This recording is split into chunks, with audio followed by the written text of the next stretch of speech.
तो भाई लोग धनंजय धड़कन जी का जो कि दोस्तों भोजपुरी का मैं बता दूं दोस्तों कि बहुत ही ज़बरदस्त गाना शूटिंग हो रहा है जो दोस्तों जो कि 20 सड़क पर हो रहा है दोस्तों। इतना बवाल गाने का शूटिंग चल रहा है दोस्तों जो कि भोजपुरी का धनंजय धड़कन का सुपर हिट गाना दोस्तों, और बहुत एक नंबर का ब्रांडेड गाना है दोस्तों। मतलब बहुत महंगा गाना होने वाला है दोस्तों, क्योंकि धनंजय धड़कन का बहुत फाड़ू गाना है। जैसा कि आप लोग यहाँ तस्वीर में देख पा रहे होंगे दोस्तों कि भोजपुरी के नंबर 1 स्टार धनंजय धड़कन जी का देखिए कितना सड़क पर शूटिंग चल रहा है और कितने डांस करने वाले हैं। और बहुत लोग हैं दोस्तों, आपको वीडियो नहीं दिखा सकता दोस्तों क्योंकि अभी नहीं दिखा सकता।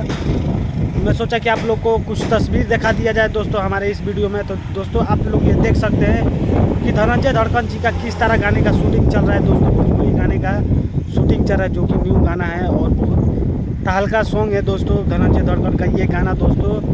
तो सोचा कि दोस्तों क्यों ना आप लोग को अपडेट दे दिया जाए और हमारे भोजपुरी के नंबर 1 स्टार धनंजय धड़कन के बारे में कुछ दिखा दिया जाए। तो दोस्तों वीडियो कैसा लगा कमेंट कीजिएगा जरूर और वीडियो को शेयर जरूर कीजिएगा दोस्तों। तो मिलते हैं किसी और न्यू वीडियो में। तो आज के लिए इतना ही। जय हिंद, वंदे मातरम और हर हर महादेव।